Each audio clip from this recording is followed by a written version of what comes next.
All right, fellas, this one's for you. Roll it, Kyle.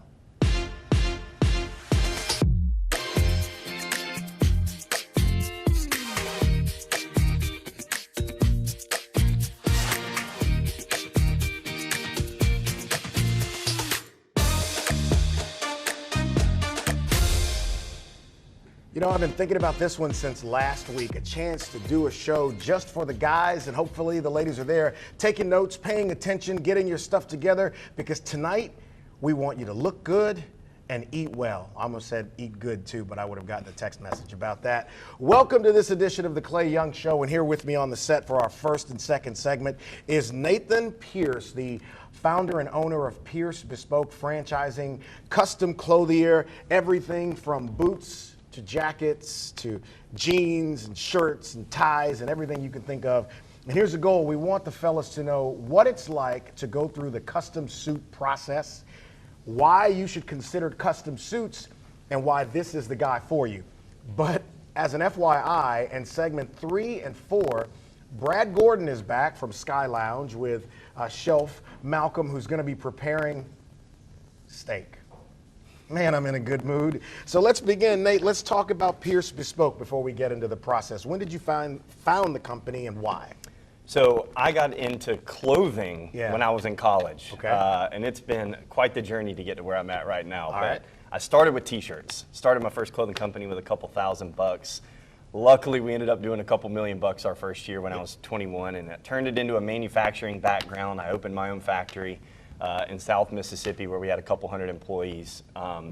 But to kind of speed things up, man, I ended up having this master tailor from New York City that I used to make custom dress shirts for out of my manufacturing plant in Mississippi. Okay. And when I sold that company, I ended up going on Shark Tank with that t-shirt company, got to deal with Mark Cuban. But when I sold that company, this master tailor was like, man, I want you to come learn the suit business. Okay. And I said, that is ridiculous. I'm not getting into the suit game. And he said, just come look. So I followed this traveling tailor around the country for about 3 months, and I watched him measure high-end attorneys, celebrities, athletes, and my mind was blown by the business. And he literally carried around this leather briefcase. And you know, there were issues with delivery times and quality and pricing, and I was like, I'm a manufacturing guy. I can improve a lot of these areas. Right. So I did. I moved to Baton Rouge, met my now wife, and opened my first suit company, Pierce Bespoke. And I did it the old-fashioned way, man. I used to literally dress to the nines, hang out at cigar lounges, whiskey lounges, literally where I met you. Yeah.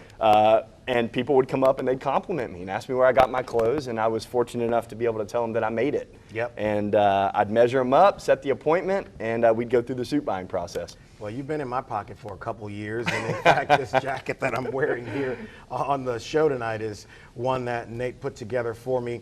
So let's talk about the functionality of buying custom. I tell people all the time, the longevity outpaces anything you get off the rack. Yep. It's built specifically for you in the colors you want, in the shapes you want, in the styles you want. You know it's yours from the fabric to the time you put it on. Yep. There is such great value in that, especially if you're in business. Right. So we got tired of old school tailors putting $2,000 suits on us and telling us it looked good. So we tried to change that. And one of the ways we changed that is by making clothes the way our clients want them to fit. Mm-hmm. We have everything from politicians to pro athletes. Yeah. And everyone knows those are two very different fits. Mm-hmm. Our politicians like them a little bit more loose, a little bit more comfortable with a bigger break. Our pro athletes want them so tight they can't breathe. But it's about how they want our clothes to fit. Right. And we measure accordingly and we ask questions. It's one of the things that sets us apart from the competition that's out there. I love it. I love a more conservative look in my suits. I don't want to walk around looking like Captain Crunch with 1,000 buttons all over my stuff. And then you hit it right on with the measurement, the fit, the whole thing. And today we're going to go through that entire process. I'm actually going to pick out a suit, pick out a style. We're going to do the whole thing, and then Nate's going to come back with the finished artifact for you to see. So let's start the process. We'll go to break, come back, and finish it and talk a little bit about how ladies can consider these for gifts. Holidays are coming up. Guys, if you're thinking about revamping your closet, this is where you start. So I told you earlier I'm thinking about gray. So let's talk about that. Let's go through that. So just to kind of give everybody an idea, one of the first things we do is it's back to the questions. So we want to know what you have in your closet, and we always start there. So what do you have in your closet currently, seems like you're missing a gray. Yeah. What I'll do is show you a few grays, and then I'll let you select from this. All right, let's do it. So there's a good one right there. See, I like that one. We've got a great dark medium gray right there. A little darker than I want. I think I like that one.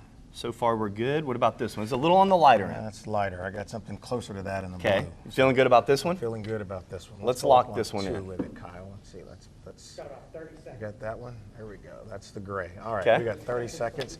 How about the button? Let's start with the button. So the next we move to a button. And for this one, I think there's a little bit of blue tint in it. Maybe going to a blue button might really draw that out. How do you feel about this one or this one right here? That one, I like the marbling in it. That'll be Kyle. There you go. That one right there. There you go. Vanna White is safe.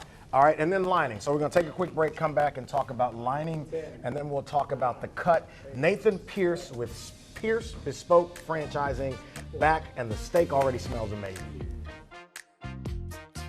All right, so we've already established that this gray will be the gray, but there are so many great colors and fabric styles in this book.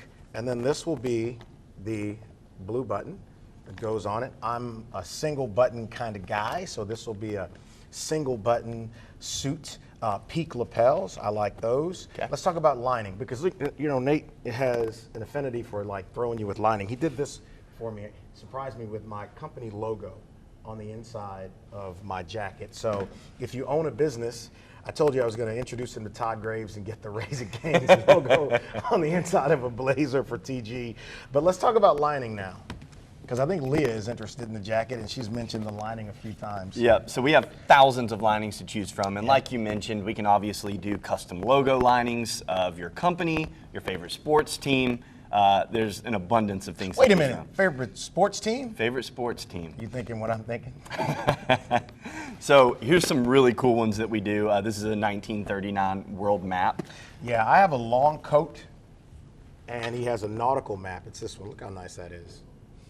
That's nice.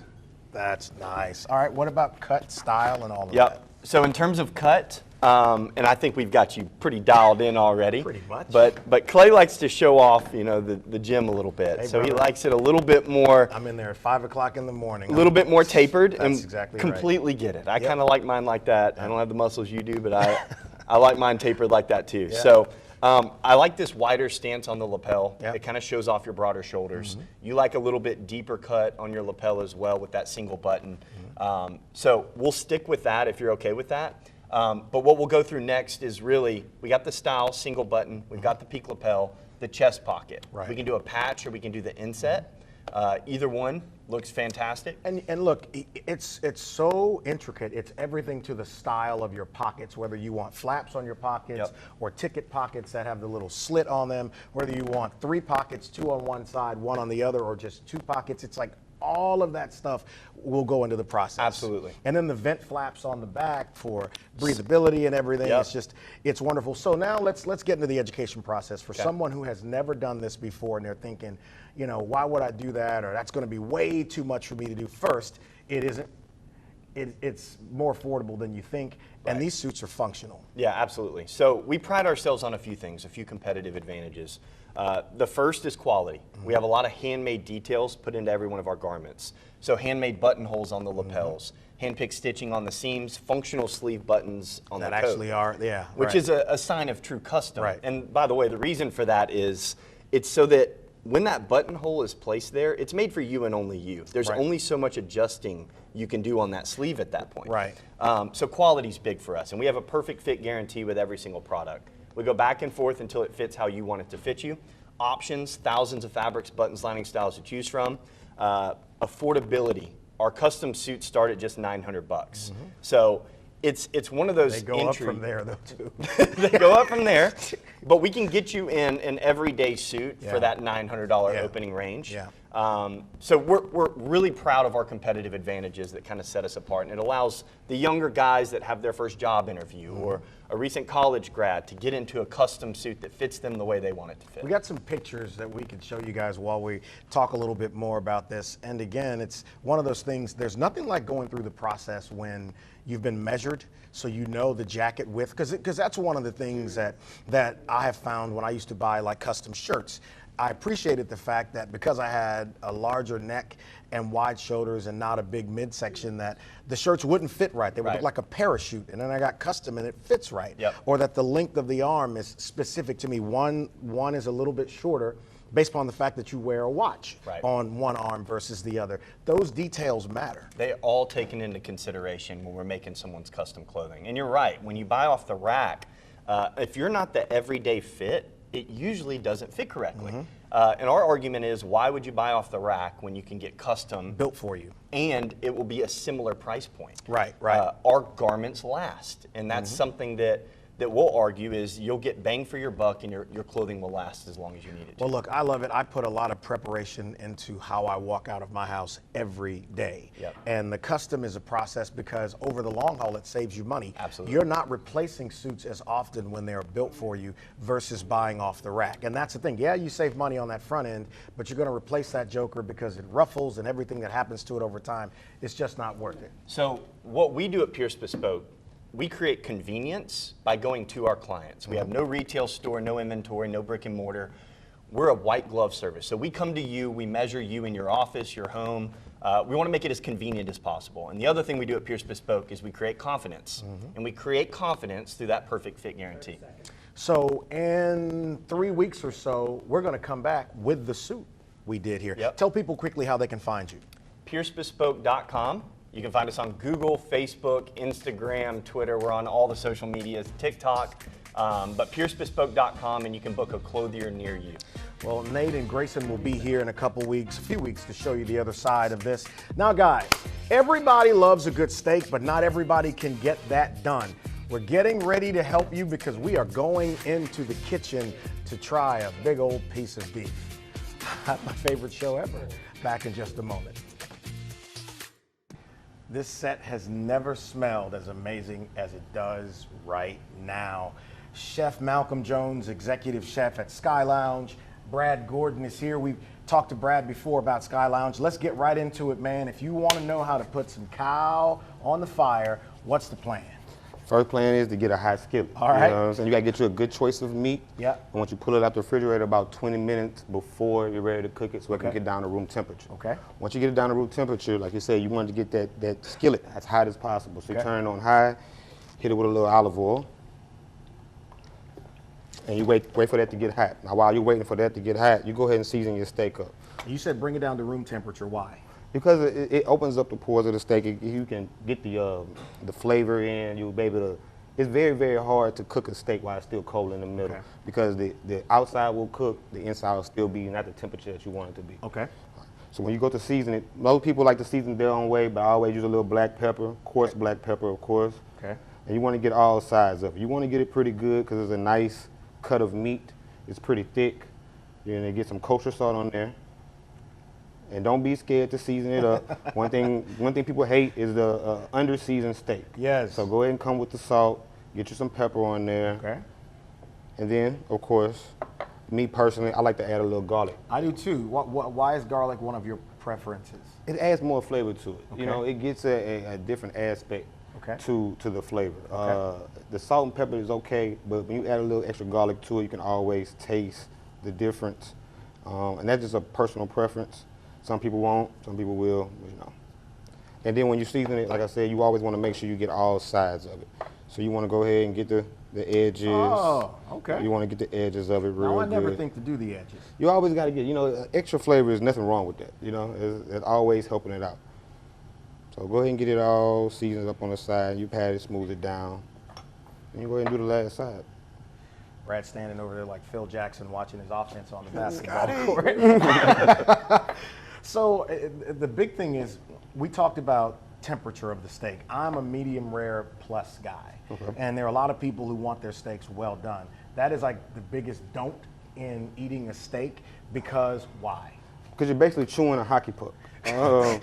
It's not, you're cooking the flavor out of the steak, cooking all the juices out of a steak. I'm a medium person, you know, but I understand why people like the medium rare. It also tastes good as well. I want it mooing on the You way want it to the moving table. on the plate. And a lot of people feel that way, and I totally understand.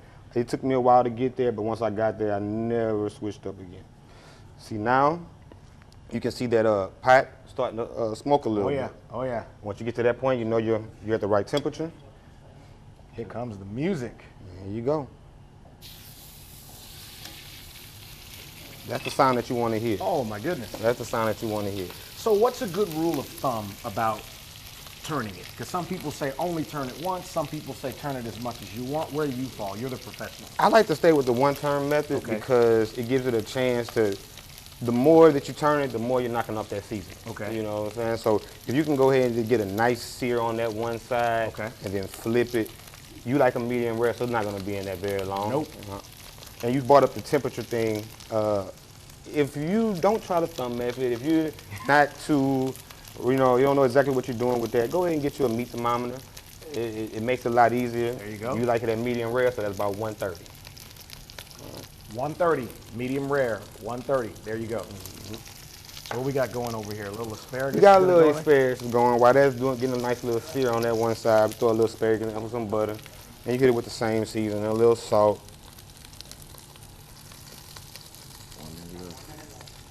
A little pepper. And a little garlic. Oh, Cameron's you're getting some stuff to put this on social, like, 'cause this is good. Like, most people don't like sharing what their seasoning is.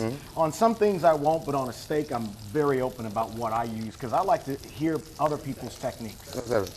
Now, once you get to a nice little size, you can see it starting to brown on those edges. You go ahead and give it a flip and watch how this. Man, come on. Now that's a nice sear on there. Yeah. You go ahead and crush up some garlic. You don't have to unwrap it. Just crush it up a little bit. Some butter. All right, so we got 20 seconds. Chef's gonna keep his thing going. In the next segment, we're gonna come back and we're gonna have some cow. I'm excited, very excited. And next week, we're gonna have a sit-down conversation with Chief Murphy Paul. Back in just a moment. If y'all can imagine what Studio A smells like here at WBRZ, it is incredible. Scott's dying over there. He can't wait to get next to this. Kyle is salivating. Cameron's got to keep him back, and I'm telling you, this thing is amazing. In real time, since we've been in commercial break, this thing has been going, and it looks like it's ready. Yeah, let me see. Yeah, we're right there, sir. Okay, so because we're getting into this today. All right, so I said to Chef when we were in break that I just recently shifted from the grill, and even when on the grill, I use a skillet. Talk about why that is a good technique. It's a good technique because it's going to evenly cook the steak a little bit better than the fire. When you're dealing with a thick cut of meat, it's very easy to burn burn the outside of it and not get the temperature that you And want. it's not even, yeah. Exactly. Now, you exactly. mentioned the oven as well, and that's not something that I've heard about. That when you mentioned it to me before we started. What's the oven technique and why? When you're dealing with a cast iron skillet, some of the best steaks I've ever tasted and I've ever cooked have come out the oven. Once you get you a nice sear on both sides, preheat the oven, stick it in there until your desired temperature. To what temperature do you put the I would say around like 250. 250. Okay, and that's just so you've got the sear on the outside. That's to maintain the interior. Exactly. When I go to steakhouses or restaurants, I typically ask for my steak Pittsburgh style. I want char on the outside, medium rare on the inside. Man, that thing looks amazing. Medium rare on the inside, and that's perfect. So why are you kind of spooning the butter over the top? That's just a basic method. You want to get that unsalted butter that you put in there. You just wanted to get it flowing on top of the steak. Yeah. Butter doesn't make anything taste bad. No, it does not so make anything the garlic, taste the taste bad. The garlic, the rosemary, and the butter, you can't lose with that, man. You can't lose with that at all. So Brad, every Thursday at Sky Lounge, if someone is watching this and thinking, where can I get him to do one of these, they can come see you Thursday at Sky Lounge on Bennington, right? Correct. Every Thursday we do our steak night. The only night of the week that we premiere our steak with the choice of potato. Wow. Right here in Baton Rouge. So how long did it take you to get your steak to a place where you felt like, okay, this is it. This is a perfected technique? It was actually a very old, like a mentor to me, a very Really? old friend, Dr. Eddie Patton. He had a steak recipe that I still use to this day. Everything Yeah. I learned in the kitchen outside of him had nothing to do with the steak. He taught me how to make a steak. He taught me how to grill a steak perfectly. And after doing it with him for every Monday for about 3 years straight, it just became my own. Why'd you decide to add this night to what y'all offer at Sky Lounge? Actually, the idea was Malcolm's idea. Okay. You know, Malcolm is definitely in the kitchen an ideal man. Yeah. Tried it out as usual. He throws out an idea. What do? Hey, let's run and go. You know, Right. try it up, Right. test it up. Let a couple people try it. Yeah. Feedback response was phenomenal. It was great. So hey, it was something that we can move forward with and execute because everything is about execution. How much time? Okay, that's what I was about to ask you, Scott. Quickly, why did you choose culinary arts? Why did you choose to get into this? Everybody loves to eat. Everybody Yeah. loves to eat, and I've spent a lot of time watching my mother cook, watching my grandmother cook. Yeah. And it's always something that interests me. It's Yep. always something that I love to Don't do. pay me any attention Go on ahead, do that. your thing. Let me know how I'm doing. Wow, that temperature, that's perfect. That's I don't know. Let's see that. That's perfect. That is absolutely perfect. Now you learn a lesson. You want it hot, but you don't want to put it in your mouth too fast coming Oh, yeah. off the skillet. Yeah. Don't ask me how I know that. Let's just say a friend told me. All right, here we go. We have the bleep button ready over there. Oh my goodness. Every Thursday at Sky Lounge? Every Thursday. Every Thursday. The one thing that's missing is what we pair this with. Oh. What's your recommendation for pairing with a steak? A good red wine. Malbec is my favorite. I can do a bottle of Malbec a day.